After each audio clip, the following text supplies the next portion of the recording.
Welcome, everyone. Today we're looking at the blog post Behind the Scenes, What Happens in a Crematory. It's part of our Behind the Scenes series. For many people, thinking about cremation can feel a bit mysterious, maybe even intimidating. So our aim today is really to pull back the curtain, look at the actual steps, and hopefully demystify things a bit and give you some peace of mind. Okay, let's get into it. So, when a loved one arrives at a crematory, what happens right at the very beginning? What are those crucial first steps? Well, the absolute first priority, and it's something people might not realize just how rigorous it is. It's meeting all the legal and administrative requirements. This means meticulously verifying the cremation authorization paperwork and confirming the identity of the deceased. Okay. And it's not just a quick look over. It often involves multiple independent checks, sometimes even a visual confirmation process, just to be absolutely certain of the identity match. That sounds thorough. It is. It's this almost forensic level of detail, really, that prevents any kind of error or mix-up. Only when every single thing is completely in order, then the body is placed into a cremation container, usually something made of, wood or sturdy cardboard. That level of verification is definitely reassuring. So once those initial steps are done, we move to the heart of it all. Yeah. The chamber itself. What actually happens inside? Right. So the body in its container is transferred to the cremation chamber, which is also called a retort.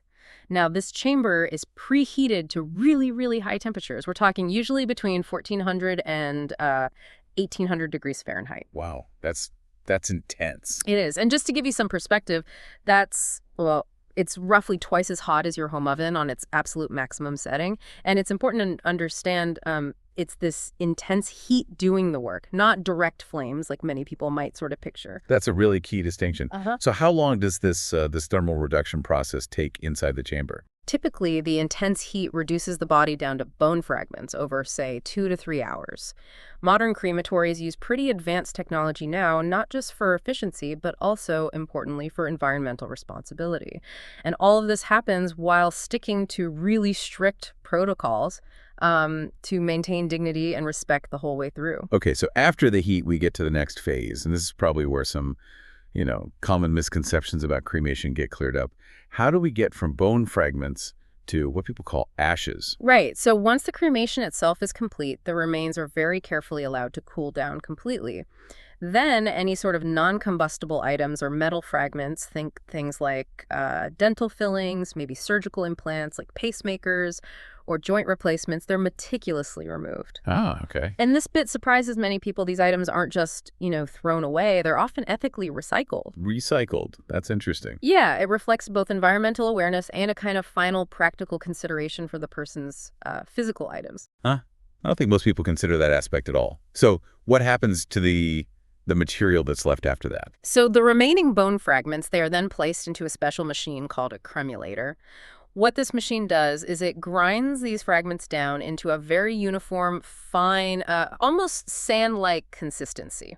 I see. And this is what we commonly call ashes or cremated remains. These are then carefully collected and placed into either a temporary container or perhaps an urn that your family has provided, ready for whatever comes next. It's clearly a very precise, very technical process, incredible attention to detail. But what about the human side, the people actually, running things behind the scenes? Yeah, and this is really where the compassion element is so vital. Crematory staff operate with just a profound sense of responsibility and reverence, really. They absolutely understand the deep emotional significance of the remains they're handling. It goes beyond just following the procedures. They often develop this sort of quiet respect for each individual, for their story. It's a level of emotional labor and dedication that's maybe not often acknowledged. Mm-hmm.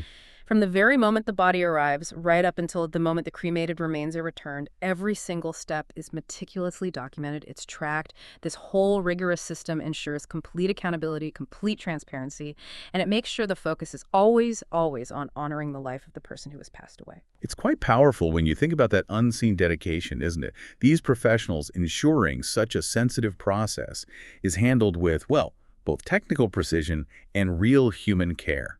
So what does this all mean for you listening?